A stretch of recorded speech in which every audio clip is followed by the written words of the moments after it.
سورہ البروج۔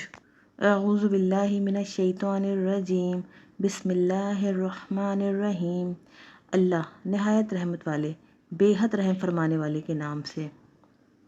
قسم برجوں والے آسمان کی اور وعدہ کیے ہوئے دن کی اور حاضر ہونے والے کی اور حاضر کیے ہوئے کی، ملعون ہوئے گڑھے کھودنے والے، بھڑکتی آگ والے، جب وہ اس کنارے پر بیٹھے تھے اور وہ ایمان والوں کے ساتھ جو کچھ کر رہے تھے مشاہدہ کرتے ہوئے اس پر حاضر تھے، اور انہوں نے برا نہ منایا ایمان والوں سے، لیکن عزت والے حمد کیے ہوئے اللہ پر ایمان لانے کو، جس کے لیے حکومت ہے آسمانوں اور زمینوں کی، اور اللہ ہر چیز پر گواہ ہے۔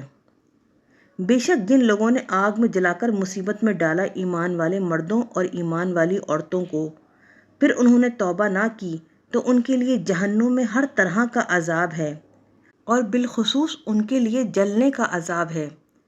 بے شک جو لوگ ایمان لائے اور نیک کام کیے ان کے لیے جنتیں ہیں جن کے نیچے نہریں جاری ہیں، یہ بہت بڑی کامیابی ہے۔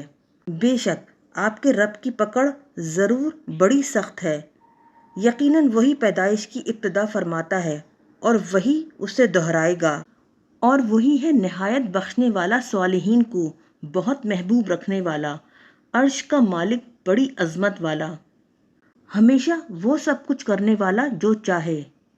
کیا آپ کے پاس لشکروں کی خبر آئی؟ فرعون اور سمود کے لشکروں کی؟ بلکہ کافر جھٹلانے میں پڑے ہوئے ہیں، اور اللہ ان کے آگے پیچھے ہر طرف سے انہیں گھیرے ہوئے ہے۔ قرآن لائق تکذیب نہیں بلکہ وہ بڑی عظمت والا قرآن ہے، لکھا ہوا ہے لوح محفوظ میں۔ سورہ الطارق۔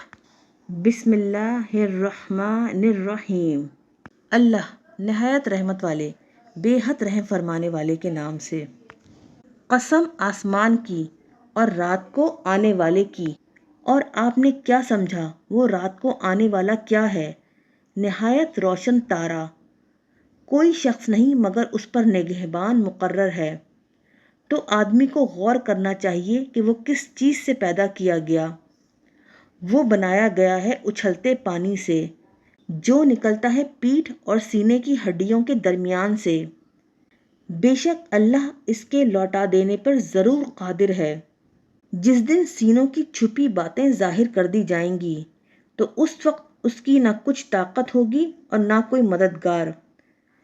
قسم بارش والے آسمان کی اور سبزہ اگتے وقت پھٹ جانے والی زمین کی، بے شک قرآن ضرور حق و باطل میں فیصلہ کرنے والا کلام ہے، اور وہ ہنسی کی بات نہیں۔